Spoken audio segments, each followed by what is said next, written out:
Bismillahirrahmanirrahim.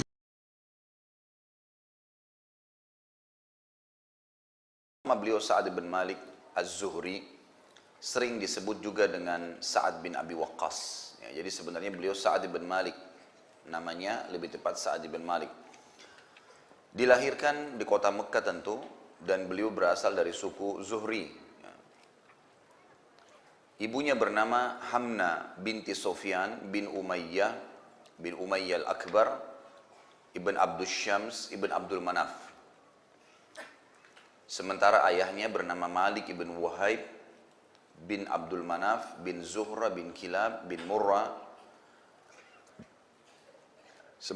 Dan Malik ini ayahnya Sa'ad bin Abi Waqqas, sepupu dengan Aminah, ibu Nabi Muhammad SAW.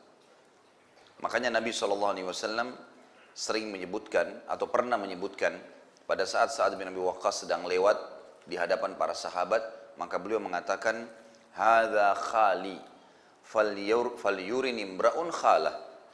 Ini paman saya nih, dari ibu saya, dari ayah saya maksudnya, ya, dari ibunya. Ini paman saya dari ibu saya.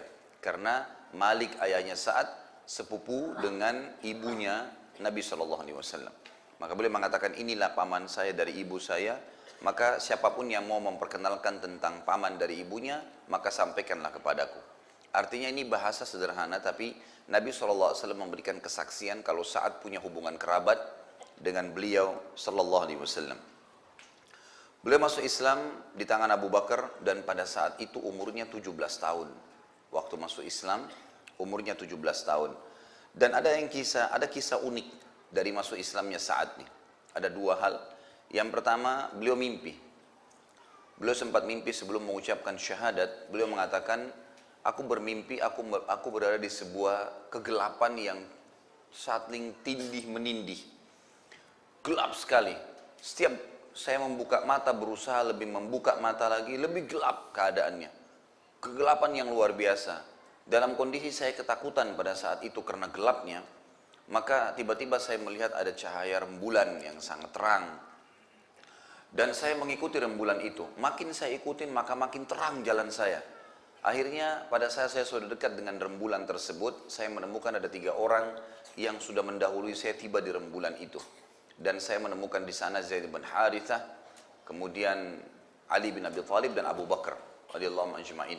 Lalu saya bertanya kepada mereka, sejak kapan kalian di sini? Mereka semua berkata, kami baru saja di sini. Lalu saya terkaget, bangun, kemudian besok paginya saya mendatangi Nabi SAW. Saya mendengarkan Nabi SAW mendakwakan Islam, lalu kemudian saya pun menganut Islam pada saat itu. Sebagian ulama mengatakan, dia masuk Islam bersamaan sehari yang sama dengan Zubair bin Awam, dengan Talha bin Ubaidillah yang sudah kita bahas kisah-kisah perjuangan mereka sebelumnya. Dan ada juga yang mengatakan dia masuk Islam setelah 3 orang tadi, Zaid bin Harithah, Abu Bakar dan Ali bin Abi Thalib, lalu yang keempatnya Sa'ad bin Abi Waqqas. Jadi keempat orang ini, atau dia termasuk yang keempat. Ada juga yang mengatakan tadi bersama dengan sahabat-sahabat yang termasuk Uthman bin Affan. Karena ada statement yang disampaikan oleh Sa'ad bin Abi Waqqas yang mengatakan, aku sempat menjadi sepertiga Islam di 7 hari pertama Nabi SAW mendakwakan Islamnya. Maksudnya sepertiga Islam ini masih sedikit yang masuk Islam.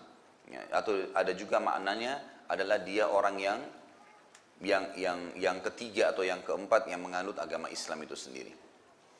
Ringkas cerita, setelah beliau masuk Islam, maka kisah yang kedua yang berhubungan unik dalam masalah masuk Islamnya saat ini adalah ibunya. Dia sangat bakti dengan ibunya, luar biasa dengan ibunya. Dari masa jahiliyah dulu, dan ibunya sangat sayang dengan Sa'ad. Setelah dia masuk Islam, ibunya mengatakan, wahai Sa'ad, agama apa yang kau anut ini? Kata Sa'ad, Islam.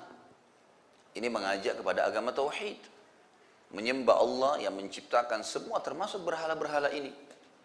Maka saya berharap ibu pun bisa ikut dengan saya. Kata ibunya, wahai Sa'ad, yang kau ambil ini adalah agama baru. Tidak pernah ayah-ayah dan kakek-kakek kita menyampaikannya. Tidak mungkin mereka semua tidak tahu tentang agama seperti ini. Maka saya mau kau keluar dari agama ini. Kata Sa'ad, tidak mungkin wahai ibuku. Di umur 17 tahun ya. Maka kata ibunya, kalau kau tidak mau meninggalkan agama baru ini, maka saya akan boikot makan.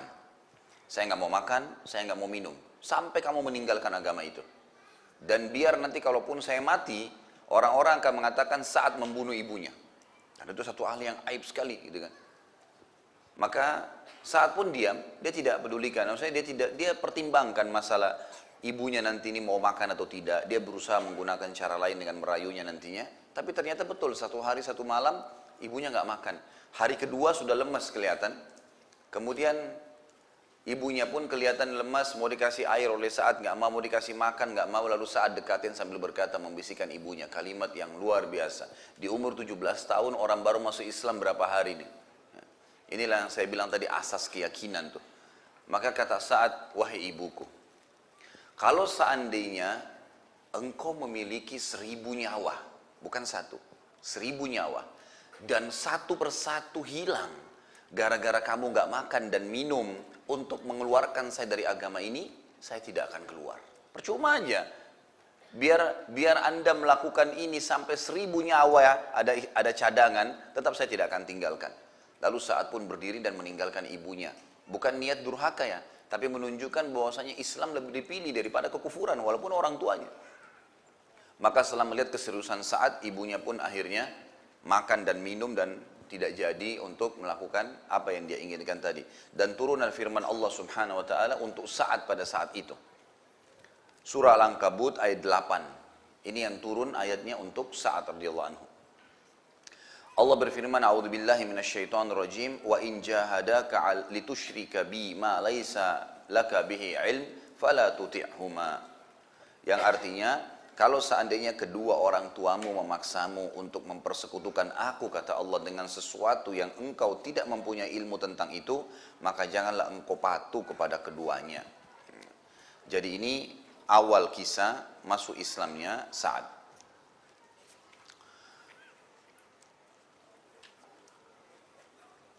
Ada beberapa pelajaran dulu yang akan kita sebutkan. Seperti biasa, cara saya dalam menyampaikan kisah para sahabat ini, sebelum jauh panjang lebar ke depan, saya akan mengambil beberapa poin berhubungan dengan kepribadian Sa'ad ini. Yang pertama, nanti kita akan temukan banyak sekali jiwa kesatria,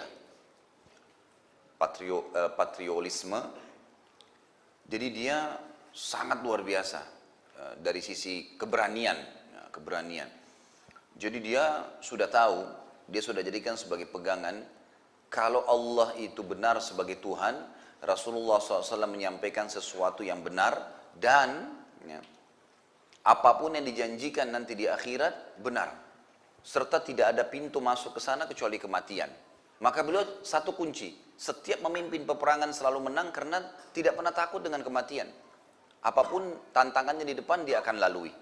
Dan ini jiwa kesatria yang luar biasa, dan nanti kita akan lihat sebagaimana judul kita, Sa'ad bin Abi Waqqas, sang penakluk Persia. Wilayah Persia semuanya takluk di tangan Sa'ad radhiyallahu anhu, dan ini wilayah Persia masuk dalamnya Rusia, Iran, Irak, Afghanistan, dan dengan terbukanya itu maka seluruh dakwah sampai ke kita di Indonesia, di Asia Tenggara juga sampai. Setelah itu di zaman Uthman bin Affan, karena banyak dai-dai yang menyebar dari wilayah-wilayah ini. Dan kita tahu dari wilayah Persia inilah lahir 6 ulama hadis kita, Bukhari, Muslim, Abu Dawud, Tirmidzi, Nasai, Ibnu Majah, ya. Ini dan Abu Dawud, ini semuanya dari wilayah Persia, ya, dari wilayah Persia yang memang pada saat itu ekspansi Islam dilakukan oleh Umar bin Khattab yang dipimpin oleh Sa'ad bin Abi Waqqas radhiyallahu anhu. Bagaimana bisa muncul jiwa kesatriaannya? Setelah saya baca kisahnya, yang pertama yang dia tanamkan adalah pengenalan terhadap Tuhan yang maha segala sesuatunya, Allah Subhanahu wa taala. Dia tidak pernah takut, tidak pernah tunduk kecuali kepada Allah. Dia berpegang pada konsep itu. Sehingga jiwa kesatria muncul karena tidak akan pernah takut kepada siapapun, sebesar apapun bentuk makhluk yang sedang ada di hadapannya, sekuat apapun pasukan musuh. Nanti kita lihat 30.000 pasukan Sa'ad melawan 240.000 pasukan Persia. Tapi tidak sama sekali gentar, dengan keberanian yang luar biasa. Bahkan banyak hal-hal yang unik nanti yang kita lihat dalam peperangan Sa'ad. Bagaimana dia memimpin peperangan yang tidak masuk di akal manusia. Manusia normal nggak mungkin lakukan lah gitu. Artinya dalam arti kata sini, perbuatan normal di mata manusia, gitu kan. Yang tidak punya iman. Kalau orang punya iman pastinya adalah hal-hal biasa, gitu. Tapi saat menunjukkan itu dalam kancah peperangan. Kemudian keyakinan yang kedua tentang benarnya janji-janji Allah, terutama yang berhubungan dengan masalah akhirat. Ini sangat kental dalam jiwa Sa'ad radhiyallahu anhu, luar biasa kentalnya. Jadi dia tahu begitu mati ditusuk musuh masuk surga, gitu. Udah itu konsepnya. Jadi dia tidak pernah takut dengan masalah-masalah berhadapan dengan kematian. Kemudian juga kesadaran kalau akhirat tempat kita, dan ini sebuah poin juga yang Sa'ad tanamkan dan kita ambil itu. Kesadaran di dalam jiwa para sahabat, termasuk Sa'ad di sini, kalau akhirat adalah tempat orang-orang beriman, tempat manusia asalnya. Kita kan ini dari surga. Adam alaihissalam diciptakan oleh Allah, diletakkan di surga dengan istrinya Hawa, gitu kan. Kemudian karena ada satu dua hal yang kita tahu, Nabi Adam alaihissalam memakan khuldi dengan istrinya, kemudian Allah SWT turunkan di bumi, maka turun ini hanya sementara. Allah Subhanahu wa taala jadikan cobaan di muka bumi ini untuk kita kembali nanti ke akhirat sana dengan memperbaiki jabatan atau derajat kita. Jadi nanti di sana kita akan mendapatkan derajat-derajat yang lebih tinggi lagi dengan mengikuti perintah Allah, dan kita akan dengan meninggalkan larangan juga akan mendapatkan derajat yang tinggi di surga. Serta orang-orang yang durhaka, maka tempatnya sudah bukan masuk lagi ke surga, maka akan dilempar ke dalam api neraka. Kemudian ada poin, itu poin pertama ya, bagaimana munculkan kesatria, jiwa kesatriaan, ya, keberanian, mau berperang, mau membela agama Allah, membela kebenaran, karena mengenal Tuhannya Allah dan tertanam dalam jiwanya masalah itu, keyakinan tentang benarnya janji-janji Allah dan juga mengetahui akhirat tempat kembali. Jadi dunia hanya tempat mampir sementara. Yang kedua, yang saya lihat, bagaimana Sa'ad bisa terbentuk dengan sahabat-sahabat Nabi yang lain, terutama saat tokoh kita ini, karena ada pemaksimalan generasi muda. Dan ini yang saya lihat sekarang hilang dari kaum muslimin. Kebanyakan generasi muda kita ini hilang. Hilangnya ini dalam arti kata hilang, tidak mengenal Allah Subhanahu wa taala. Kita temukan sekarang anak-anak muda kita SMP, SMA, dianggap biasa bagi mereka dan bagi orang tuanya atau lingkungannya. Kalau mereka itu coba-coba rokok, kalau mereka itu coba-coba minuman keras, kalau mereka coba-coba pergaulan bebas, kalau mereka yang mereka lakukan adalah menonton film-film yang tidak benar. Ini yang salah nih. Di sini titik awal salahnya. Karena ternyata Sa'ad bin Abi Waqqas terbentuk kepribadiannya, nanti akan kita lihat perannya yang luar biasa dalam, atau kiprahnya dalam menyebarkan Islam ini, justru karena di umur 17 tahun itu dia menganut Islam, dan pada saat itu tidak ada sesuatu yang merusak kejiwaannya, tidak ada tontonan yang salah yang bisa merusak akidahnya, tidak ada, dia langsung berbaur dengan Nabi SAW dan sahabat-sahabat yang lebih tua dari dia, kemudian dia langsung mengambil ilmunya, berpegang pada kebenaran itu. Sayang ya, generasi muda kita, saya yakin teman-teman juga di sini mungkin sudah sefaham dengan saya. Di Indonesia sudah satu hal yang biasa itu, nanti aja tobat setelah SMA, gitu kan. Atau mungkin dianggap kuliah lah baru orang itu dewasa. Kalau SMP, SMA nggak masalah lah. Ya, mereka masih baru mau coba dulu biar tahu juga. Ini keliru. Tidak ada istilah biar tahu, ya, atau supaya tahu, itu nggak perlu. Tidak perlu tahu kemaksiatan, tidak perlu tahu keburukan. Kita cuma sekedar mengenang sebuah teori berhubungan dengan keburukan dan kita menerapkan kebenaran dalam hidup kita. Itu yang diperlukan. Sehingga generasi yang muncul, generasi Rabbani memang mengenal Tuhannya.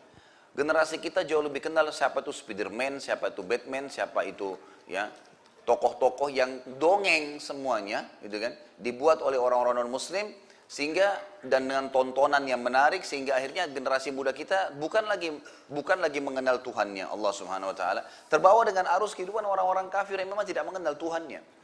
Maka tidak ada generasi yang siap untuk membela Palestina kayak sekarang, setengah mati, butuh bantuan, tidak ada tenaga pasukan yang bisa membantu mereka. Kalau di zaman dulu luar biasa gitu. Di zaman Khilafah Abbasiyah, di salah satu khalifah namanya Mu'tasim, pernah di satu perbatasan wilayah Islam dengan Rusia, ya, sebagian wilayah yang belum kena dakwah Islam, itu ada di Hamuria namanya. Ada satu orang yang prajurit-prajurit Persia waktu itu yang menarik-narik jilbab seorang wanita muslimah. Kemudian wanita ini mengatakan, "Wa Mu'tasima." Wah ini bahasa Arab seperti mengeluh. "Wahai Mu'tasim, tolonglah saya." Mu'tasim waktu itu khalifah. Dan dia ada di Irak. Sementara ini di wilayah Hamura, Hamura ini jauh sekali, perbatasan ujung Rusia, gitu kan, sudah berbatasan dengan Cina. Maka si prajurit itu berkata, apakah ya, Mu'tasim akan datang kepadamu, membantumu dengan menggunakan keledai? Artinya saking jauhnya khalifah kamu itu, sampai dia mau datang ke sini menggunakan keledai dan menolongmu, gitu kan? Maka ada satu orang muslim lewat di situ kebetulan, lihat. Tapi dia nggak punya kekuatan untuk membantu, karena itu memang wilayah sudah lebih masuk ke wilayahnya orang-orang non muslim ini. Maka dia pun menggunakan keledainya, si laki-laki ini muslim, pergi ke Irak. Perjalanan mungkin seminggu atau 10 hari. Sampai tiba di istana khalifah. Dan zaman dulu khalifah membuka pintu untuk memasukkan orang-orang gitu. Masuklah, dia ke dalam lalu dia mengatakan, wahai Mu'tasim, wahai Amir Mu'minin, ada berita yang saya ingin sampaikan. Kata dia apa? Dia bilang, saya baru datang dari wilayah Hamura, jauh sekali. Perbatasan wilayah muslimin, wilayah anda dengan orang-orang non-muslim, orang kafirin. Dan saya temukan di sana ada seorang wanita muslimah yang ditarik jilbabnya saja. Cuma ditarik, kemudian perempuan itu pergi, nggak diganggu, nggak diperkosa, nggak diapa. Tapi dia sempat mengatakan, wah Mu'tasimah, wahai Mu'tasim, tolong saya. Lalu apa yang terjadi? Kata prajurit-prajurit kafir itu, apakah kau memanggil rajamu Mu'tasim dan Mu'tasim akan datang menggunakan keledai untuk membantumu? Jadi diolok gitu. Mu'tasim pada saat itu tahu si muslim ini, dia cari informasi dari orang-orang. Kalau orang ini memang seorang muslim, ada orang-orang di pejabat-pejabatnya dia di kerajaan ditanya, siapa orang ini? Dipastikan dari suku ini, orang ini ketahuan memang orangnya jujur. Maka Mu'tasim mengatakan, siapkan semua pasukan. Siapkan semua kekuatan khilafah Abbasiyah yang ada pada saat itu. Siapkan semuanya. Dan saya akan memimpin sendiri pasukan untuk menuju ke Hamura. Dan siapkan buat saya keledai. Saya akan tunggangi keledai seperti yang mereka katakan. Dan sebelumnya dikirim surat, kata Mu'tasim, tulis, kirim surat kepada raja kerajaan, rajanya mereka. Telah sampai berita ke kuping saya, bahwasanya salah satu prajuritmu mengatakan mengganggu seorang wanita muslimah di perbatasanku denganmu, dan dia berkata pada saat wanita itu minta tolong memanggil nama saya, apakah Mu'tasim akan datang dengan keledai? Maka pastikan saya akan datang sekarang dengan pasukan yang jumlahnya awalnya di tempat kamu, ujungnya di tempat saya. Jadi saking banyaknya, Mu'tasim datang sampai ke wilayah sana, Hamura, dan pada saat itu musim salju, dingin sekali. Orang-orang banyak memberikan saran, wahai Mu'tasim, tidak usah masuk ke sana, tunggu aja musim semi, lebih mudah pasukan berperang. Kata Mu'tasim, tidak mungkin saya membiarkan Islam dihina. Dan Mu'tasim waktu itu umurnya belum sampai 30 tahun. Masih sangat muda memimpin jadi khalifah. Lalu kemudian yang terjadi, datang ke benteng sana, orang-orang pada lihat pasukan muslimin datang, mereka ketakutan. Dan Mu'tasim mengatakan, kita tunggu sampai jebol temboknya nih, baru kita selesai. Ya. Masukkan Islam mereka, kalau enggak kita perangin. Maka menunggu pun, mereka mengatakan, oh musim salju, muslimin tidak bisa menyerang. Ternyata Mu'tasim memberikan motivasi kepada pasukannya untuk menunggu sampai 6 bulan di depan benteng tersebut, dan akhirnya Allah SWT memenangkan. Dan Allah SWT memberikan kemenangan. Tapi kita lihat, bagaimana sih sebenarnya kiprah generasi muda muslim di awal-awal Islam itu, mereka yang tidak terkontaminasi pemahamannya, akidahnya, ya, atau alam khayalannya, kepada hal-hal yang merusak, menjauhkan dia dari agama Islam. Itu merusak sekali teman-teman sekalian. Wallahi menonton Superman, Spiderman merusak akhlak, merusak keyakinan, merusak khayalan antum. Merusak itu. Karena kita secara tidak sadar akan mengatakan ada tokoh yang seperti itu. Atau paling tidak kita mengatakan bagus ya. Dan pasti dengan tontonan yang menarik, apakah bisa ya, atau jiwa kita masih bisa menerima untuk membaca kitab atau buku yang tidak ada gambar sama sekali setelah melihat tontonan seperti itu? Pastilah generasi mudanya tidak akan mau, karena itu sudah menarik, gitu kan? Sementara kita tidak mungkin menggambarkan Sa'ad bin Abi Waqqas, Muhammad bin Maslama, Abu Bakar, Umar dengan gambar orang yang bisa mencontohkannya, gitu kan? Itu masih ulama lebih cenderung mengatakan sulit, karena jangan sampai nanti orang yang dijadikan sebagai artisnya ternyata orang ahli maksiat dan tidak setara dengan sahabat. Tapi ternyata ya, tidak dengan itu pun kita bisa, asal jangan ikut-ikutan. Memang tidak bisa. Ini kalau tembok rumah jebol, udara lagi dingin. Maksud saya di sini adalah sekarang ini media, ya, perusakan-perusakan akhlak dan moral yang dilemparkan ke tengah-tengah umat Islam, pergaulan bebas lah, tokoh-tokoh khayalan lah yang diangkat, semuanya itu seperti rumah kita. Kita orang Islam ini, semua kaum muslimin Islamnya seperti sebuah rumah, lagi jebol nih, lagi diserang. Jebol temboknya. Ada tembok yang jebol dan udaranya dingin, masuk udara itu. Ada dua cara. Cara yang pertama adalah kita berselimut, melindungi diri kita dari dingin itu. Ini bisa terjadi dan ini yang sekarang umat Islam lakukan. Tetapi cara ini sangat riskan karena bisa saja selimut kita tertidur, selimutnya tersingkap, atau mungkin selimut kita tidak mungkin terus-menerus kita kaku satu tempat, bergerak sedikit maka ada tubuh kita yang tetap kena dingin, atau ruangan tetap akan terkena dingin itu minimal, gitu kan? Artinya mungkin ada benda-benda lain di situ yang akan terganggu dengan dingin tersebut. Cara yang kedua, dan ini yang efektif, ini yang kita butuhkan sekarang.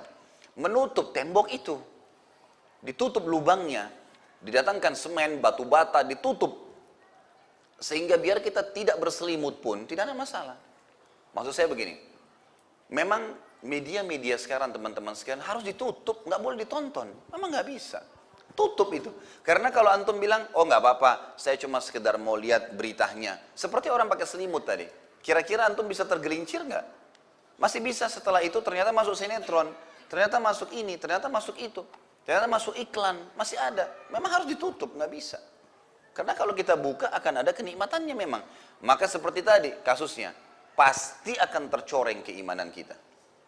Makin kental hubungan seorang hamba dengan Allah Azza wa Jalla, makin kental ibadahnya, makin fokus dia terus ibadah kepada Allah, maka makin kuat hubungannya dengan Allah dan memang nanti akan makin dekat dengan akhirat, makin mudah untuk memunculkan jiwa kesatria dalam membela agama, makin yakin dengan kebenaran ini. Memang begitu.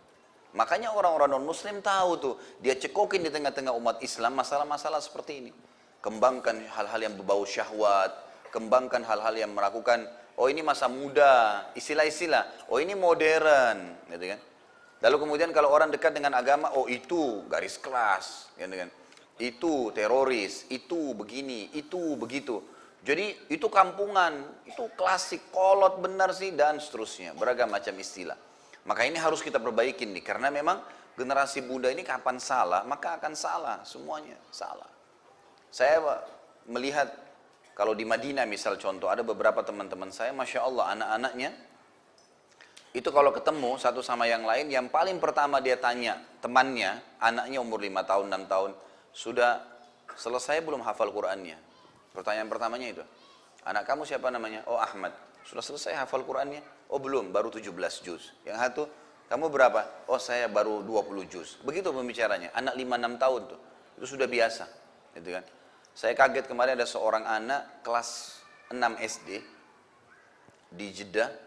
Itu diwawancarain dan dia lagi ada di perpustakaan ayahnya, dia menghafal ya 30 juz Al-Quran dan 9 buku hadis. Hafal, kelas 6 SD.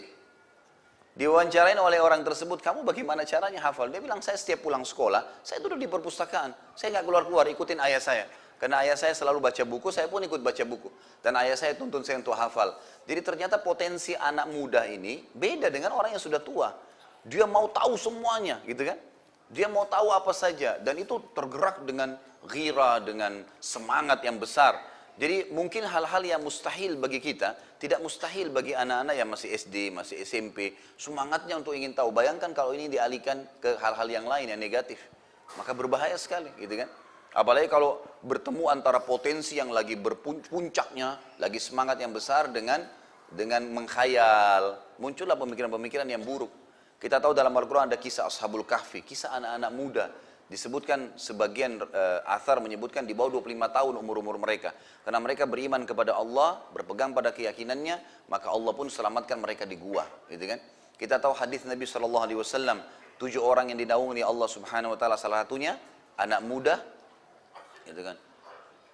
Yang tumbuh dalam ketaatan Allah Subhanahu Wa Taala. Jadi memang ini generasi muda ini harus luar biasa. Jangan ikhwah dan akhwat sekalian, garis bawahi kalimat ini. Jangan keburukan-keburukan yang dulu menimpa kita, karena kita dulu pernah mencuri mangganya tetangga, atau pernah memukul anak tetangga, atau pernah mencuri masuk ke toko orang. Saya sering soalnya dengar cerita seperti itu ya. Kemudian kesannya kalau anaknya melakukan, oh iya saya juga dulu pernah lakukan. Artinya nggak apa-apalah gitu. Ini satu hal yang negatif. Mestinya apa yang sudah mengganggu kita dulu yang salah, sekarang kita sudah tahu, jangan gitu kan. Jangan wariskan keburukan kepada anak-anak. Biarkan mereka tumbuh menjadi generasi yang memang mengenal Tuhannya. Karena ini satu-satunya cara sebenarnya untuk mengembalikan kejayaan Islam. Karena generasi muda dimaksimalkan. Kemudian juga pelajaran nanti, bagaimana di dalam Islam memberikan kepemimpinan itu diberikan kepada orang yang berhak untuk memimpin, walaupun muda. Karena kita lihat Nabi Muhammad SAW memberikan kepemimpinan itu sangat luar biasa. Seperti misalnya Usama bin Zaid. Waktu diberikan pemimpinan pasukan memerangi Musailam al-Kadzab. Orang yang mengaku sebagai Nabi Jazirah Arab. Pasukan Usama bin Zaid. Di dalam pasukan itu ada Abu Bakar, ada Umar, ada Uthman, ada Ali, ada sahabat-sahabat Nabi yang mulia. Tapi Usama bin Zaid dengan umur 17 tahun, itu ditunjuk jadi pemimpin perang. Pemimpin perang artinya dia bilang perang-perang, dia bilang pulang-pulang, wajib dipatuhi. 17 tahun. Sekarang kalau kita lihat, jangankan anak-anak muda diberikan kesempatan memberikan saran dan masukan. Kalau duduk saja sama orang tuanya, sudahlah kamu pergi aja sana sama anak-anak. Kesannya jangan bergabung di sini. Padahal bisa saja saran-sarannya bagus, gitu kan? Mungkin malah dia tumbuh karena mendengarkan musyawarah-musyawarah yang terjadi, maka jadi baik. Nabi Sulaiman alaihissalam pada saat umurnya mencapai sekitar 18 tahun, ya, sempat ada dua orang ibu bertikai di kerajaan ayahnya Daud alaihissalam. Datanglah dua orang ibu, yang satu gendong bayi, yang satu datang ibu di sebelahnya menangis. Lalu kata Nabi Daud alaihissalam, kenapa? Ada apa dengan kalian? Kata ibu yang gendong bayi, ibu ini menuduh bahwasanya ini anaknya. Dia mengklaim anaknya. Memang dia menitip anaknya ke saya, kemudian dia pergi ambil air di kali. Datang serigala, serigala makan anaknya. Kemudian dia waktu balik, dia tidak bisa terima anaknya dimakan serigala, maka dia tunduh bahwasanya ini anak dia. Ini padahal anak saya. Kata Daud kepada ibu yang sedang menangis, bagaimana pendapatmu? Kata ibu tersebut, ya wahai Raja Daud, saya tahu anak saya. Enggak ada ibu yang lupa wajah anaknya. Ini wajah anak saya. Lalu kata si Nabi Daud kembali lagi kepada ibu yang tadi. Apa buktinya kalau itu anak kamu? Dia bilang anak saya berselimut warna biru. Anaknya dia berselimut warna hijau. Ini selimutnya warna biru.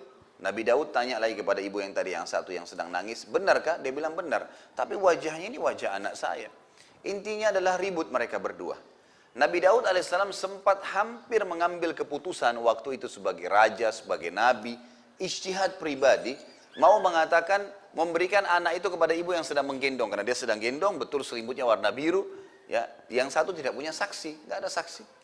Maka Sulaiman alaihissalam di umur 18 tahun sempat angkat tangan mengatakan, sebentar ayah, bolehkah saya terlibat di dalam keputusan sebelum anda ambil keputusan dalam perkara ini? Kata Nabi Daud, silahkan. Belum jadi nabi, masih 18 tahun. Maka Sulaiman alaihissalam meminta kepada salah satu pengawal pedang, berikan saya pedangmu. Diberikan pedang. Lalu kata Nabi Sulaiman alaihissalam, bisakah saya pegang anakmu sebentar wahai ibu? Kepada ibu yang tadi yang menggendong bayi. Dia bilang silakan, dipeganglah bayi tersebut. Lalu kata Sulaiman, begini saja, daripada kalian berdua bertikai, maka saya akan potong dua bayi ini. Diangkat pedang, saya akan potong dua bayi ini dan saya bagi dua, daripada kalian ribut, gitu kan? Maka ibu yang tadi menggendong bayi itu mengatakan, baiklah, kalau memang itu keputusan anda wahai ya raja, dianggap raja juga Sulaiman alaihissalam. Terus tiba-tiba ibu yang satu ternyata sudah di dekat kaki Nabi Sulaiman dan menangis mengatakan, jangan wahai raja, berikanlah anak itu kepada dia, tidak usah dipotong dua, artinya kasih aja kepada ibu tadi. Maka Sulaiman pun berkata, baiklah. Lalu dia menghadap kepada, dia tidak jadi potong anak itu, lalu kemudian dia hadap kepada ayah, dia mengatakan, sekarang saatnya raja mengambil keputusan. Nabi Daud sudah tangkap apa yang Nabi Sulaiman maksudkan. Umur 18 tahun bisa memecahkan sebuah perkara rumit seperti ini. Gak ada saksi, ini memperebutkan anak, bukan memperebutkan sebuah benda. Maka yang terjadi pada saat itu apa? Nabi Daud alaihissalam mengatakan, saya memutuskan bayi ini diberikan kepada ibu itu. Ibu yang tadi tidak pegang bayi. Semua orang bingung, pejabat-pejabat kerajaan semua bingung. Kok bisa, wahai Nabiullah, Anda memberikan keputusan? Ibu yang tadi juga yang gendong bayi mengatakan, kok bisa, bayi saya dikasih kepada dia. Kata Daud, seorang ibu tidak akan pernah mau membiarkan anaknya dibunuh. Ya. Sudah jelas ini ibunya sebenarnya, karena dia tidak mungkin waktu mau dipotong, dia bilang kasih aja ke dia, nggak usah dipotong. Nggak mungkin anaknya dia mau biarkan dipotong. Yang satu bilang nggak apa-apa dipotong. Ternyata setelah itu Nabi Daud alaihissalam pun akhirnya membongkar kasus, dan ibu yang tadi Daud mengatakan kepada ibu tadi yang gendong bayi, sebelum saya hukum kamu ada sesuatu yang kau mau ceritakan? Maka ibu pun akhirnya menangis mengatakan memang benar sebenarnya keadilan ada di tangan Allah, dan pastilah ya, Allah akan memberikan keadilan itu. Memang anak saya yang dimakan serigala, cuma saya tidak bisa terima, maka saya ganti selimut ibu itu agar saya tidak kehilangan anak dan dia yang kehilangan anak. Tapi kiprah di sini Nabi Daud alaihissalam yang diberikan kesempatan memberikan saran, gitu kan. Jadi anak-anak muda ini sudah harus ya dicetak, dikader untuk jauh dari hal-hal yang buruk ini. Jadi tidak ada lagi kesan 17 tahun itu memang saatnya untuk menikmati, atau sekarang masih muda, nanti gampang taubat dan seterusnya. Ini sudah tidak boleh ada kalau mau melahirkan generasi-generasi Rabbani. Baik, saya akan masuk, tentu Sa'ad bin Abi Waqqas punya beberapa orang istri yang berlalu dalam hidup beliau, dan beliau yang saya dapat berita atau informasi adalah memiliki kurang lebih 36 orang anak, gitu kan. Dan yang menonjol sekali adalah Ishaq, Mus'ab, ada Aisyah, ada 3 orang ini yang sering atau masih ada disebutkan nama-nama mereka di dalam hadis atau di dalam kisah-kisah ya, di dalam kisah-kisah. Dan beliau diberikan julukan Abu Ishaq karena anaknya yang pertama bernama Ishaq. Kita masuk ke manaqib. Manaqib itu kelebihan. Ya, apa sih kelebihan-kelebihan beliau secara pribadi yang akhirnya menonjol dan itu menjadi bagian hal yang harus diketahui oleh kaum muslimin. Yang pertama, beliau termasuk 10 orang pertama masuk Islam, dan ini sebuah kelebihan tersendiri. Ya, karena memang orang yang pertama masuk Islam itu adalah orang-orang yang menjadi pentolan-pentolan Islam tentunya ya, karena mereka akhirnya menyebarkan Islam kemana-mana. Yang kedua, beliau termasuk 10 orang yang dijamin masuk surga. Sebagaimana hadis yang hampir setiap bulan kalau tablik akbar kita sebutkan. Nabi SAW benar menyebutkan dalam hadis sahih, Abu Bakar di surga, Umar di surga, Uthman di surga, Ali di surga, Talha di surga, Zubair di surga. Kemudian beliau mengatakan Abdurrahman di surga dan Sa'ad di surga. Sa'ad bin Abi Waqqas disebutkan satu dari 10 yang dijamin masuk surga itu. Kemudian turun firman Allah surah Al-Ankabut. Ini kelebihan yang ketiga. Tadi surah Al-Ankabut ayat 8. Waktu ibunya boikot, mogok makan, maka kemudian dia tidak patuhi dengan yang dia mengatakan, ibu kalau kau punya 1000 nyawa pun aku tidak akan pernah meninggalkan agama ini. Maka turun surah Al-Ankabut kepada beliau. Kemudian yang keempat, beliau paman Nabi Muhammad SAW, terhitung punya kerabat. Sebagaimana tadi sudah saya sebutkan juga hadisnya, waktu beliau sedang lewat kata Nabi SAW, "Hadza khali falyurini imru'un khalah." Ya, ini adalah paman saya dari ibu saya, maka boleh siapa saja mau memperkenalkan pamannya kepada saya. Kemudian yang kelima adalah beliau orang yang mendapatkan doa Nabi Muhammad SAW. Jadi di sini ada 2 hal yang menonjol dari doa Nabi SAW kepada Sa'ad. Yang pertama itu kesembuhannya. Jadi waktu di Mekah beliau sempat sakit, sakit parah, dan orang-orang berpikir dia akan meninggal dunia. Ini waktu masih sebelum hijrah ke Madinah, masih tinggal di Mekah. Dan keluarlah hadis Bukhari tentang wasiat meninggalkan harta buat anak. Waktu itu kebetulan dia punya anak baru satu di Mekah dan perempuan, dan saat memiliki kekayaan. Maka saat sempat berkata, ya Rasulullah, saya memiliki seorang anak wanita dan saya memiliki harta yang banyak. Bolehkah saya mewasiatkan seluruh harta saya? Kata Nabi SAW, tidak boleh wahai Sa'ad. Bolehkah saya mewasiatkan setengah harta saya? Kata Nabi SAW, tidak boleh wahai Sa'ad. Bolehkah saya mewasiatkan sepertiga dari harta saya? Kata Nabi SAW, sepertiga dan sepertiga juga cukup banyak. Maksudnya diwasiatkan sini, kalau orang mau meninggal, seseorang dari kita mau meninggal, kemudian dia misalnya ingin menulis wasiat, dia bilang, seluruh harta saya untuk wakaf misalnya, atau untuk jihad, itu nggak boleh. Tidak boleh seluruhnya. Yang boleh diwasiatkan, itu hanya sepertiga harta. Kan itu. Yang lainnya harus dibagi untuk ahli waris, gitu kan. Dibagi ahli waris, dipakai bayar utang. Jadi kalau wasiat, beda kalau antum masih hidup.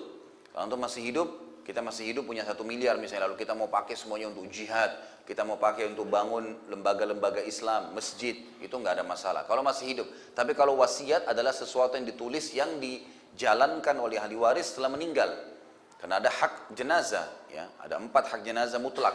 Yang pertama harus segera dimandikan, dikafani dan dikuburkan. Kata Nabi SAW, ikramul mayyit dafnu, penghormatan terhadap jenazah harus segera, ya, dimakamkan. Kemudian yang kedua adalah dibayarkan utangnya. Yang ketiga dijalankan wasiatnya. Yang keempat dibagikan warisannya, gitu kan. Jadi di sini termasuk wasiat, apa yang dia tulis. Nah, wasiat terhadap harta tidak boleh lebih daripada sepertiga. Tidak boleh lebih daripada sepertiga, ya. Selebihnya masih harus dibagi kepada ahli waris. Nah, hadis ini keluar daripada perilaku Sa'ad, yang akhirnya Nabi SAW waktu itu merasa gembira sekali dengan Sa'ad. Bagaimana dia mau dengan semangat imannya mewasiatkan seluruh hartanya. Jadi ahli warisnya nggak ada yang dikasih sama dia. Istri anaknya dia nggak kasih. Untuk jalan Allah semua. Maka Nabi SAW pun mendoakan agar Sa'ad diberikan kesembuhan. Kata Nabi SAW dalam hadis sahih, ya Allah sembuhkanlah Sa'ad dan sempurnakanlah hijrahnya. Maksudnya mudah-mudahan dia bisa ikut ke Madinah. Maka akhirnya Allah Subhanahu Wa Taala menyembuhkan Sa'ad pada saat itu dan tidak, ya, tidak meninggal. Allah Subhanahu Wa Taala sembuhkan dia. Kemudian yang kedua adalah Nabi SAW berkata, ya Allah, selalulah ijabah doanya Sa'ad. Jadi salah satu yang menonjol dari Sa'ad ini, di kalangan sahabat dikenal orang yang mustajab doa. Bahkan para sahabat sangat takut kalau punya masalah dengan Sa'ad. Karena apa saja dia bilang, ya Allah lakukan ini, tiba-tiba langsung terjadi. Jadi doanya mustajab. Tidak pernah doanya Sa'ad tidak diijabah oleh Allah. Dan ini sebagian ulama mengatakan karena keyakinan Sa'ad yang luar biasa kepada Allah. Dan dia sudah masuk Islam dari dia masih muda, sehingga amal solehnya cukup banyak. Di antaranya adalah kisah tentang Usama bin Qatadah. Ini ada satu orang dari suku Abs, ya, di Irak. Tentu ini saya tarik kisah yang ke depan. Saya coba susun kerangka fikirnya untuk ditangkap supaya sistematis saja, ya. Ini kisah sebenarnya nanti setelah Sa'ad bebaskan negeri Persia, kemudian dia dinobatkan menjadi gubernur oleh Umar bin Khattab. Ada orang-orang dari suku Abs namanya, suku yang baru masuk Islam pada saat itu, gitu kan. Kemudian rupanya dia ada rasa jengkel dengan Sa'ad ini, karena Sa'ad ternyata yang menembus, ya kan, gitu, wilayah tersebut. Tapi dia sudah Muslim, gitu. Bernama Usama bin Qatadah, ya. Dan orang ini diberikan julukan Abu Sa'adah. Jadi sempat suratnya sampai ke Umar bin Khattab, tapi tidak dijelaskan siapa, cuma mengatasnamakan seluruh masyarakat Irak. Umar bin Khattab pun akhirnya melihat surat tersebut. Umar ini cirinya radhiyallahu anhu, kalau terlihat ada satu pimpinannya yang dikeluhkan dan sudah banyak masyarakat yang menyampaikan keluhan, maka yang paling pertama dia mencopot dulu orang itu, digantikan dengan orang yang dianggap tidak punya masalah. Baru kemudian Umar bin Khattab menyelesaikan urusannya, karena zaman dulu tidak ada komunikasi kayak kita. Gak ada pesawat bisa cepat datang. Zaman dulu tuh antara Irak dengan Madinah itu bisa jaraknya sampai 10 hari 2 minggu baru sampai, gitu kan. Itu cukup jauh. Maka Umar pun akhirnya mencopot Sa'ad radhiyallahu anhu, ditarik ke Madinah. Lalu keluhannya di situ adalah, sesungguhnya wahai Amir Mu'minin, Sa'ad ini tidak memperbaiki sholatnya. Sholatnya tidak benar nih, gitu kan. Maka Umar pun mengesal lalu berkata, wahai Sa'ad, apa benar? Kamu ini sholat gak benar. Kata Sa'ad, wahai Umar, engkau mengetahui benar siapa saya. Sama-sama kita masuk Islam di Mekah. Bahkan saya lebih dulu masuk Islam daripada kamu. Saya adalah orang yang mengikuti sholat Nabi SAW. Sebagaimana Nabi SAW di 2 rakaat pertama sering membaca lebih panjang daripada 2 rakaat terakhir di Isya, di Duhur, di Asar. Begitu pula dengan 2 rakaat pertama Maghrib dan 1 rakaat terakhirnya. Itu yang awal-awal rakaat pertama, kemudian pasti lebih panjang daripada rakaat ketiga dan rakaat keempat. Dan saya sudah mengamalkan itu. Semuanya seperti dengan Nabi SAW. Jadi tidak ada yang perlu diragukan. Maka kata Umar, kamu pasti benar wahai Abu Ishaq. Nggak mungkin kamu salah. Lalu Umar pun mengutus orang-orang untuk mendatangi seluruh wilayah Irak. Waktu itu didatangin. Tidak ada masjid kecuali dilewatin lalu ditanya tentang Sa'ad ini. Sampai akhirnya semua masjid menyebutkan tentang kebaikan Sa'ad. Sampai tiba di masjidnya Bani Abs ini, suku Abs tadi. Dan kebetulan ternyata ini orang adalah kepala sukunya yang bernama Usama bin Qatadah ini. Maka pada saat itu, bertanyalah utusan Umar, lalu dia mengatakan, sesungguhnya kalau kau tanya kepada kami, kata si Usama ini, sesungguhnya kalau kau bertanya kami tentang saat, maka saat itu tidak adil, saat itu tidak baik, saat itu begini, saat itu begitu, semua keburukan yang disampaikan sama dia. Maka dibawalah informasi tersebut ke Madinah. Kepada Umar, di sebelahnya Umar ada Sa'ad radhiyallahu anhu majma'in. Maka waktu Sa'ad dengar, Sa'ad mengatakan, ya Allah, kalau seandainya hambamu ini dusta, hambamu yang di sana, maksudnya si Usama bin Qadada, dia dusta dan dia hanya sekedar mencari masalah, serta akan mengganggu kedudukan muslimin, karena kalau diganti amirnya, pemimpinnya pasti akan kacau. Maka aku memohon kepadamu ya Allah, agar engkau panjangkan umurnya, dan engkau susahkan hidupnya dalam keadaan dia tua, serta masukkan dalam hidupnya segala macam fitnah. Maka beberapa tabi'in mengatakan bahwasanya kami menyaksikan orang itu yang sudah didoakan oleh Sa'ad sampai umurnya sudah sangat tua, mendekati 100 tahun, sampai saking tuanya keningnya itu sudah turun dan menutupi matanya, gitu. Belum meninggal juga. Dan orang itu dalam keadaan miskin, meminta-minta makanan di jalanan. Tadinya dia kepala suku, serta kerjanya setiap hari kalau ada perempuan lewat selalu digangguin sama dia dalam kondisi umur begitu, kena fitnah. Maka kami melihat doa Sa'ad kena kepada orang tersebut, dan orang itu sering kali mengucapkan kata-kata, saya telah kena doanya Sa'ad, saya telah kena doanya Sa'ad. Ini salah satu riwayat yang menjelaskan tentang doa dia yang mustajab. Pernah juga satu kali Sa'ad radhiyallahu anhu waktu sudah pindah ke Madinah dari Persia, kemudian Umar bin Khattab sempat tawarkan waktu itu, apakah kamu kembali jadi gubernur di Irak? Dia bilang tidak. Saya tidak akan pernah kembali ke wilayah yang sudah ada orang menyebarkan fitnah tentang saya. Saya lebih suka dengan Madinah. Walaupun tadi Persia ini semua takluk di tangan dia, sebagaimana kisahnya akan kita sampaikan nanti. Maka Umar pun menerima, baiklah, kamu silahkan di sini. Setelah itu sempat gubernur Madinah yang diangkat oleh Umar bin Khattab, ada seseorang yang bernama Marwan ibn Hakam. Marwan ibn Hakam ini gubernur Madinah, sempat mengucapkan kata-kata begini, harta-harta yang kami bagikan untuk muslimin ini adalah harta kami pemiliknya, ini punya saya dan saya bagikan. Saat itu dengar itu, saat merasa orang ini sudah merasa harta muslimin adalah hartanya dia, tiba-tiba dia datangin istananya, ya tempat dia, seperti kita kalau sekarang mungkin kantor gubernurannya, didatang, lalu Sa'ad mengatakan, wahai Marwan, apa kau mau saya berdoa untukmu? Karena sudah ditahu kalau dia berdoa mustajab. Marwan tiba-tiba dalam riwayat ini dikatakan loncat dari singgasananya mengatakan, wahai Abu Ishaq, tolong jangan berdoa, memang ini hartanya Allah bukan harta kami, gitu. Jadi itu contoh, karena orang-orang tahu, tersebar berita pada saat itu. Kisah yang lain, kisah dia dengan Umar bin Khattab. Umar pun khawatir dengan doanya Sa'ad. Jadi ada budaknya Sa'ad pernah jalan, kemudian ada angin yang kencang, tersingkap bajunya. Tidak sengaja, gitu kan. Waktu tersingkap bajunya ternyata nyantol di sebagian tubuhnya, sehingga orang ini tidak tahu kalau auratnya kelihatan. Umar bin Khattab pas lewat, Umar bin Khattab ini kalau lewat, di tangannya selalu ada tongkat. Ya. Jadi tongkat ini sering digunakan untuk mengingatkan orang kalau berbuat salah. Jadi Umar bin Khattab sering memukul, gitu kan, kalau mengingatkan. Seperti kalau habis Isya, beliau sering keliling bawa tongkat. Kalau ada orang kumpul-kumpul di jalan, ditanya, kenapa kalian kumpul-kumpul? Kalau bukan karena takziah, bukan karena ada orang sakit yang sedang dijenguk, kumpul-kumpul iseng, dipukulin sama Umar, pulang semua. Disuruh, kalian mau di sini duduk nongkrong, buang-buang waktu, akhirnya sholat subuh dan sholat malam kalian terbengkalai, bubar. Jadi orang takut sama Umar pada malam. Umar bin Khattab juga kalau lihat kemungkaran langsung dihukum sama dia. Dilihatlah budak ini tersingkap. Lalu Umar bin Khattab mengambil, ada kayu kecil, dia pakai tongkatnya, karena dia tahu ini budak, diambil, dipukul. Kenapa kau tersungkap auratmu? Dia bilang, saya tidak tahu, gitu kan. Tapi Umar sempat mukul. Saat sempat lewat, gitu kan. Lalu saat tahu ini budaknya dia. Saat mengatakan, wahai Umar, jangan kau pukul dia. Umar rupanya dalam kondisi pas memukul budak ini, itu sempat Saat menahannya dan Saat pun dipukul oleh Umar. Gitu kan. Lalu Saat mengatakan, baiklah, Saat ke samping ngangkat tangan. Mau berdoa. Lalu Umar bin Khattab lari mengejar Saat, lalu memberikan tongkatnya mengatakan, hukumlah saya.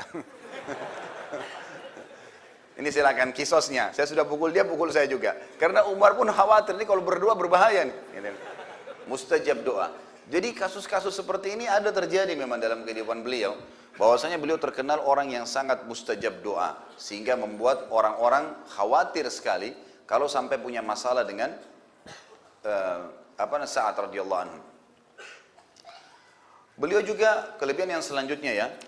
Ini manaqib yang selanjutnya, yang ke-6 adalah beliau menjadi penjaga Nabi Muhammad SAW.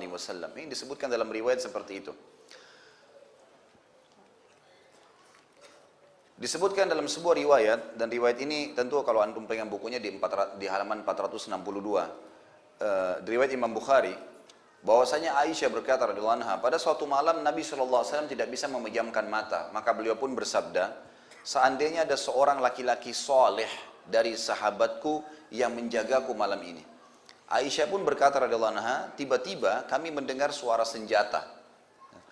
Maksudnya senjata ini dimaksud, sebagian ahli hadis mengatakan adalah suara kuda, kemudian ada orang yang turun, kemudian dia menghenuskan pedangnya. Jadi ada suara keluarnya pedang dari sabuknya.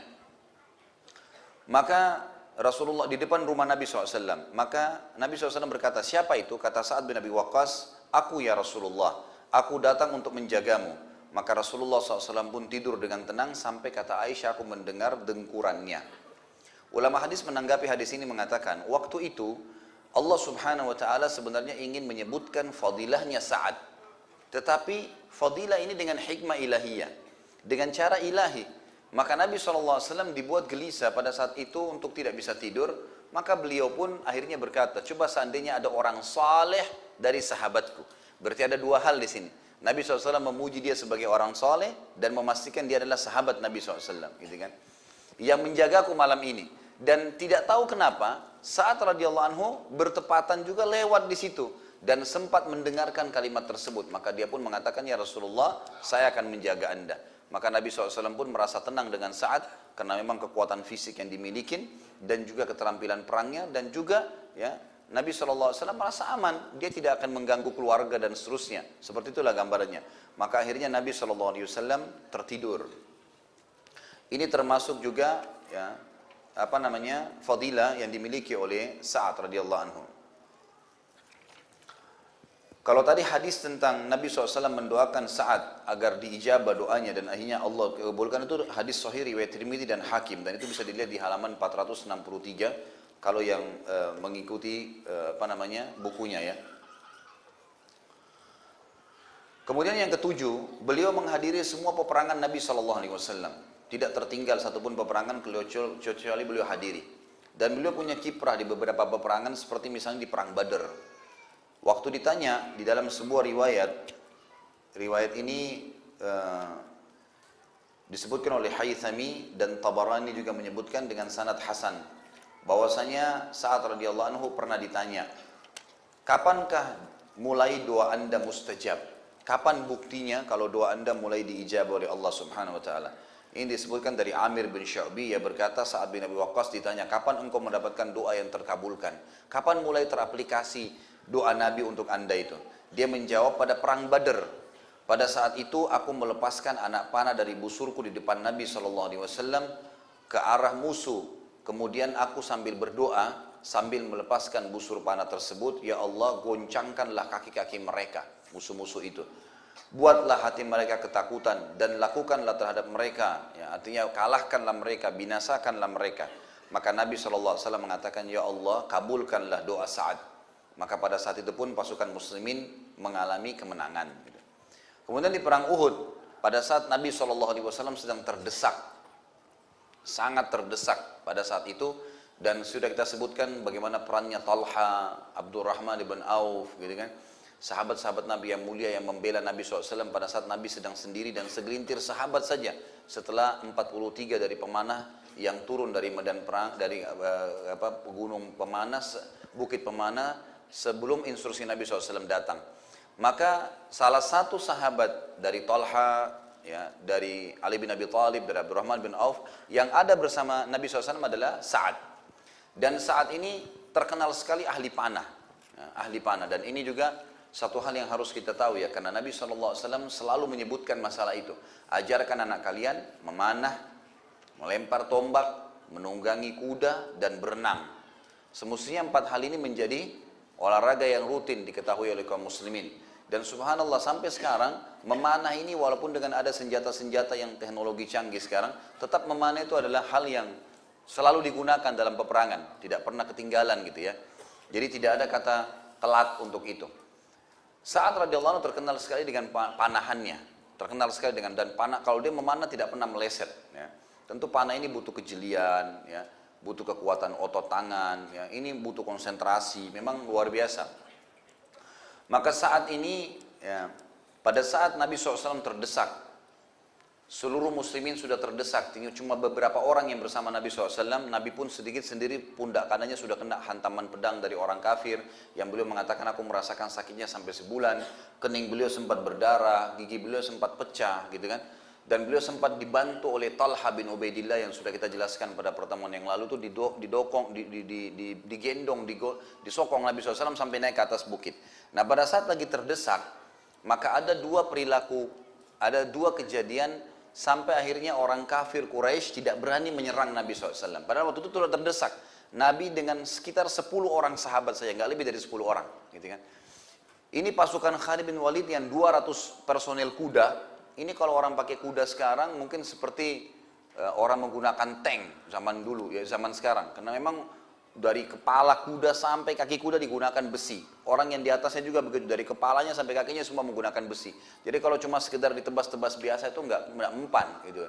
Memang harus mencari titik kelemahan dia baru bisa dibunuh gitu kan. Maka 200 pasukan ini sama dengan 200 tank mendekati Nabi SAW. Kemudian ada juga pasukan-pasukan kafir Quraisy yang 2000 lebih, itu kan 2700-an pada saat itu mendekati Nabi SAW. Jadi terdesak sekali. Hamzah sudah terbunuh, beberapa tokoh-tokoh muslim banyak yang terbunuh, ada juga yang sudah meninggalkan wilayah kancah peperangan. Ini pada saat itu sangat terdesak. Jadi ini sudah akan menyerang, sekian ribu orang akan menyerang Nabi SAW. Maka pada saat itu ada 2 hal yang membuat pasukan Quraisy tidak jadi menyerang Nabi. Yang pertama perilaku Sa'ad radhiyallahu anhu. Sa'ad radhiyallahu anhu ini pemanah, ahli pemanah. Kata Nabi SAW, wahai Sa'ad, ambillah dan lepaskan anak panahmu. Waktu itu kebetulan yang menyerang pertama 200 orang pasukan Khalid bin Walid.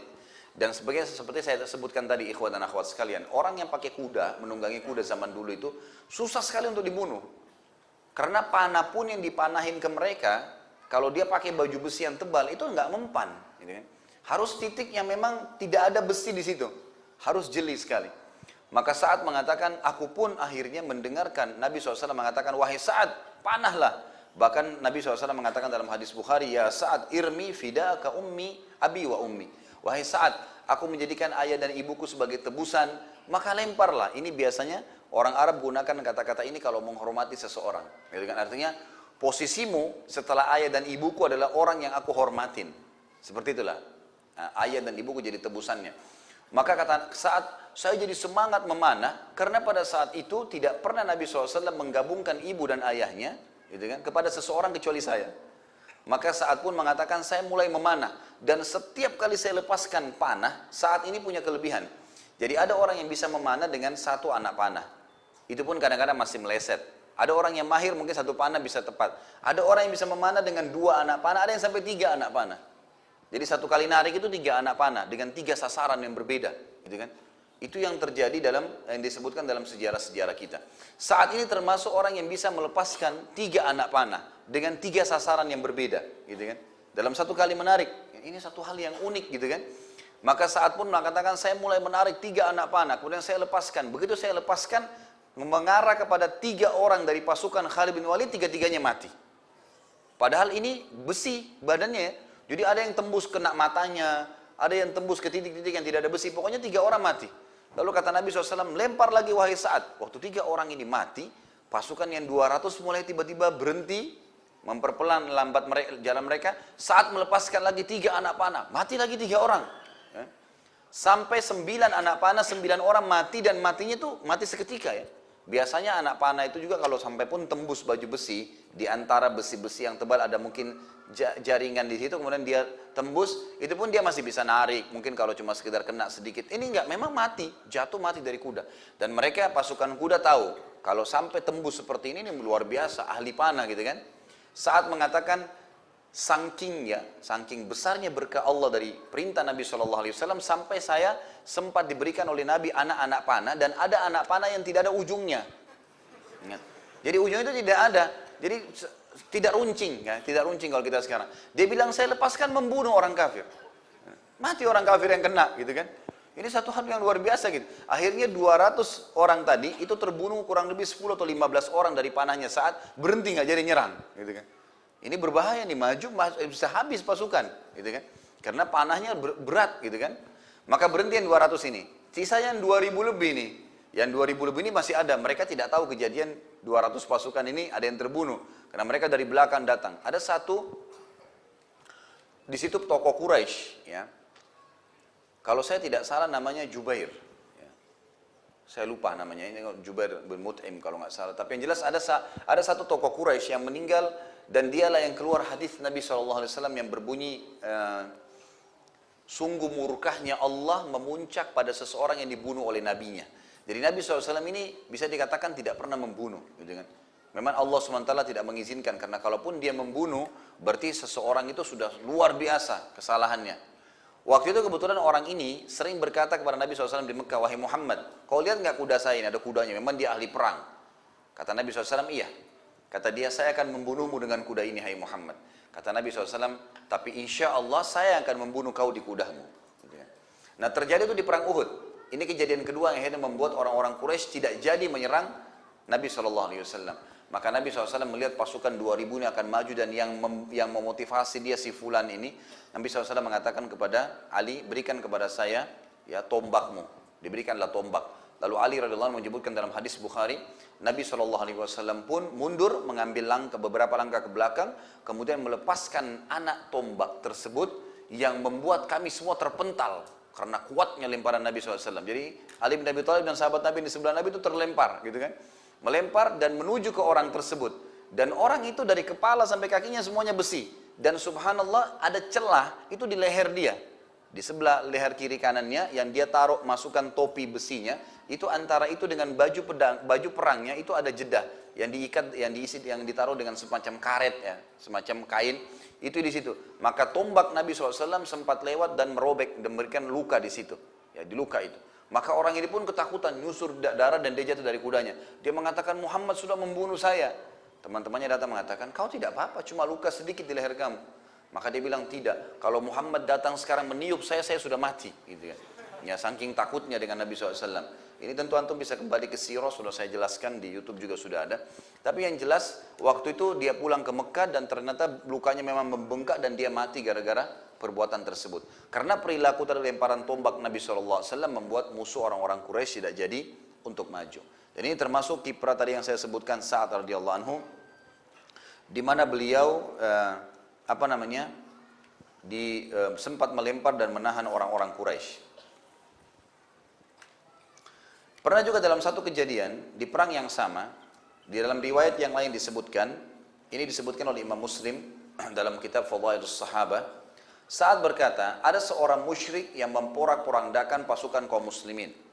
Maka Nabi SAW bersabda kepadaku, lemparkan anak panahmu wahai Sa'ad, ayah dan ibuku sebagai tebusannya. Lalu aku mengambil sebuah anak panah yang tidak mempunyai ujung yang tajam, tidak ada mata anak panahnya. Jadi zaman dulu itu biasanya ditaruh diruncingkan ujungnya. Ini tidak ada sama sekali, tidak ada runcingnya.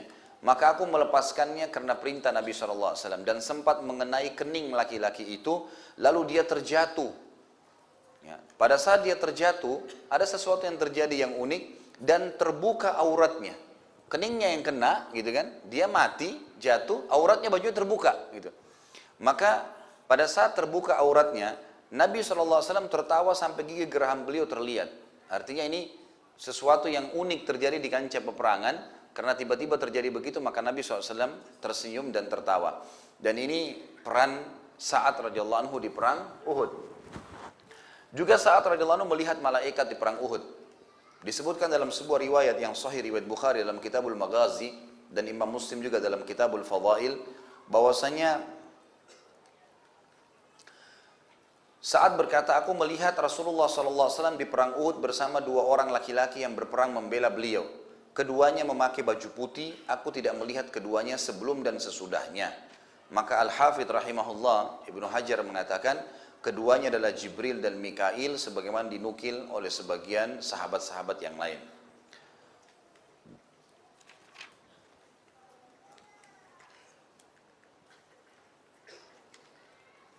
Kita masuk sekarang ke fadilah yang selanjutnya, yaitu fadilah yang ke-10 tadi ya, saat melihat malaikat di Uhud.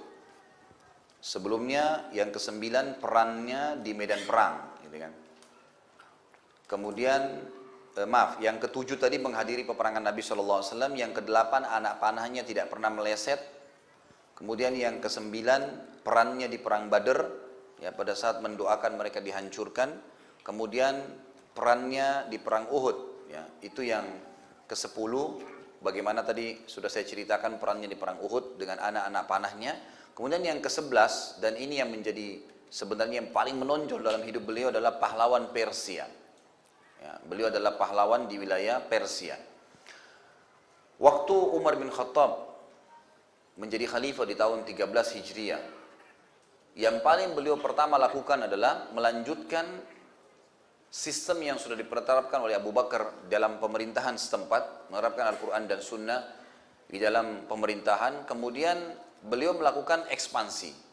Ini yang paling menonjol juga di dalam khilafahnya Umar bin Khattab radhiyallahu anhu. Umar bin Khattab membuat ekspansi-ekspansi Islam, dan saya sudah tekankan di pertemuan yang lalu dan saya akan ulangi lagi sekarang. Jihad ini ada dua macam. Ada jihad membela diri seperti teman-teman kita di Palestina sekarang. Pada saat mereka diserang mereka membela diri. Dan yang kedua adalah jihad ekspansi. Nah, ini yang hilang dari umat Islam nih. Jadi sebenarnya kita tidak harus tunggu kita diserang baru kita berjihad, tidak.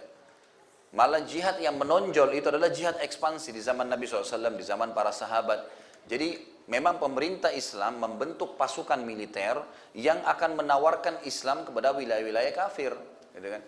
Kemudian pada saat mereka menolak, maka yang dilakukan adalah membayar jizyah upeti. Ya, kata Allah, hatta yu'tul jizyah ayyadin wa hum saghirun.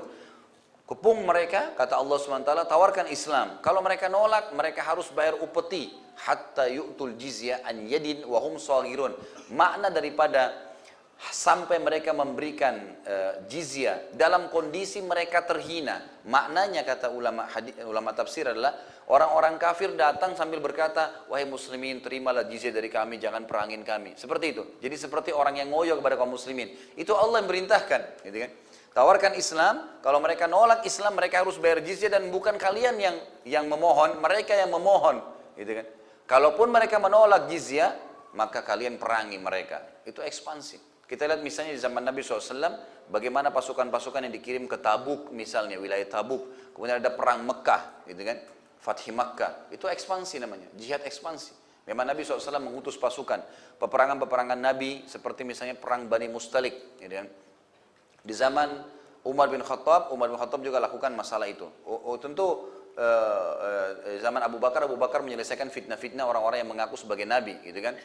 Musailim al-Kadzab itu diselesaikan di zaman Abu Bakar, dan memang itu secara internal ada keributan-keributan. Di zaman Umar lah mulai Umar mengembangkan ekspansi, dan banyak sekali pelajaran di situ. Di antaranya baru berapa bulan saja ternobatkan menjadi khalifah di tahun 13 akhir, pertengahan tahun 13, tahun 14 beliau membentuk pasukan pertama ekspansi jihad itu menuju ke wilayah Syam, utara Jazirah Arab. Jadi kalau misal telapak tangan saya ini dianggap misal ini peta Jazirah Arab, maka Mekah dan Madinah ada kurang lebih di tengah-tengah Jazirah Arab. Di wilayah selatan bagian bawahnya itu Yaman, dan Indonesia juga termasuk selatan Jazirah Arab. Kemudian wilayah utaranya negeri Syam, di atasnya negeri Syam. Ya. Itu ada Libanon, Syria, Palestina, dan Yordania. Di atasnya lagi, ya, itu ada Turki, gitu kan. Di sebelah barat itu ada Afrika, ada Mesir, Tunis, Jazair, dan seterusnya. Di sebelah timurnya ada Irak, Iran, dan seterusnya. Nah, yang Umar radhiyallahu anhu lakukan adalah Umar mengirim pasukan ekspansi yang paling pertama membuka wilayah utara Jazirah Arab, negeri Syam. Negeri Syam diseranglah dengan pasukan yang pada saat itu kurang lebih jumlahnya pertama itu sekitar 8.000 orang, gitu kan. Dan ada sebuah hadis Nabi SAW berhubungan dengan bab jihad yang berbunyi, tidak akan dikalahkan pasukan umatku bila jumlah mereka mencapai 12.000. Jadi ini memang berhubungan dengan bab jihad ya. Jadi kalau sudah terkumpul pasukan jihad 12.000 tidak akan pernah terkalahkan selama mereka tidak bermaksiat kepada Allah Subhanahu wa taala. Ini sudah jaminan dari Nabi SAW. Maka sahabat menjaga sekali hadis itu. Mereka selalu menjaga hadis tersebut. Mereka berusaha untuk tidak kurang dari 12.000. Kirimlah pasukan ini, 8.000 tadinya, kurang.